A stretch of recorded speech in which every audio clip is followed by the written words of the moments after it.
So yun ano. So hello guys, welcome back to my channel, my vlog TV. So it's me, John Rod. So for today's vlog, nagpalit tayo ng gulong natin sa ating motor na Honda Click 125i. Yung rear niya.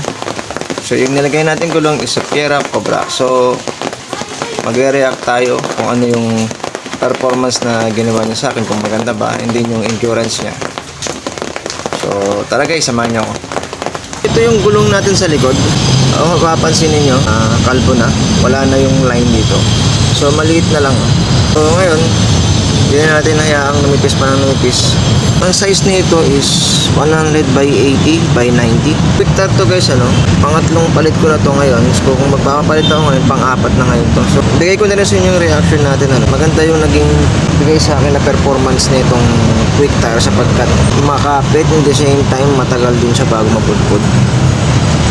Never po akong nabutasan na platan dito. At never din akong sumemplang na ever since na nagpalit na tayo ng quick tire na ito ang ginagamit natin. So tara guys, samahan nyo ako sa Mariking na Takara tires. Doon tayo magpapalit. Well guys, ano, doon tayo sa Takara tires. Okay, Takara tires. So pagawa na tayo. Tingnan na tayo kung sana meron silang stock.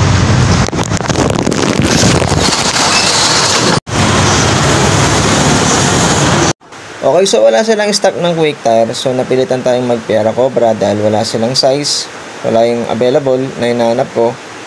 So ngayon, masusubukan natin yung Fiera Cobra. Okay. Ayan guys, ano, napalitan na natin yung gulong natin. Pero wala tayong quick tire na, ano, stock sila na 100 by 80. So Fiera Cobra, pinilagay natin. Sana tumagal. Guys, ano, kinumpute na natin. So umabot na ng 14,900 yung tinakbo.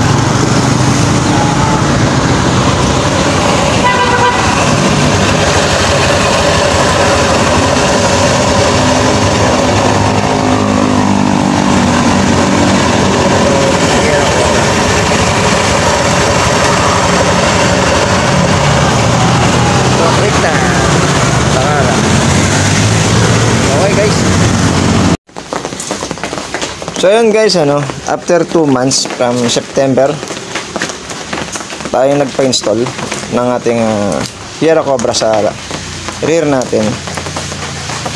So ngayon is November 1. So ito na yung gulong niya, no. So makikita nyo wala na yung line sa gitna. So hindi naman kasi yung ganun kalalim, medyo mababaw lang.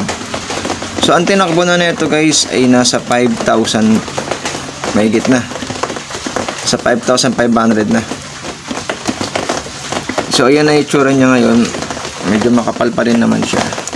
So sa performance naman niya guys, sulit siya, parang quick tire din na makapit. Maganda sa mga banking, hindi siya nag-skate, hindi siya nag-skip.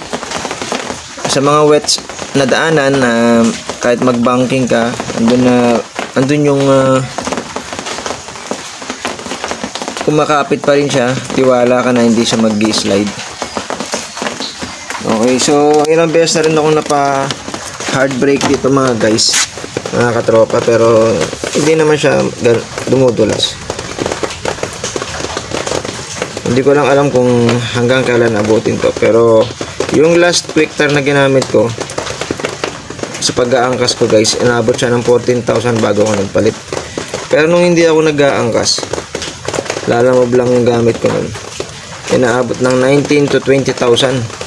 So iba talaga pag may angkas ka, mas mabigat yung motor mo, so mas madaling mapudpud yung gulong mo sa likod. So quality naman siya guys, maganda pa rin gamitin yung Fiera Cobra. Talagang may re-recommend ko sa inyo. Makapit, hindi siya madulas, maganda yung performance niya. Yan, quality kumbaga. Ayan, so hindi pa ako nabubutasan dyan, hindi pa ako napaplatahan, wala pang tama yan. Magdamag ako sa kalye, pero okay naman yung performance niya guys. Sa mga aisles, sa mga gutter, medyo may konting dulas kung aangat ka. Siguro normal naman yan kahit anong gulong. Pero more and more sa kalsada talaga, kahit basa yung kalsada, talagang kumakapit siya guys. Nag-banking ka man, andun pa rin yung kapit niya. So maganda yung Pero Cobra guys.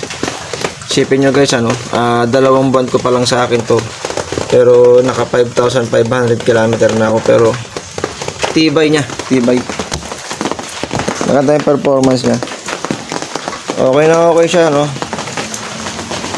So yung harap natin is quick tire. Wala lang kasing quick tire yung nakuha ng ko dun guys eh. So yun so nakita natin ang ganda nung gulong pa rin, makapal pa rin siya, naka 5,500 na tayo. So yung performance, quality 100%. May re-recommend ko sa inyo mga guys, maganda yung Pero Cobra. Ito nag-aangkas ako, siguro consume ako ng 12 to 15 hours, okay na okay naman siya. So yun, so kung may mga katanungan kayo, huwag kayo mahiya mag-comment, mag-leave kayo ng comment, i-like nyo yung channel ko, and then like nyo yung video na to, and then mag-subscribe kayo, supportahan nyo yung channel ko guys, sa My Vlog TV. So ganito na lang, bye bye po, salamat, ride safe.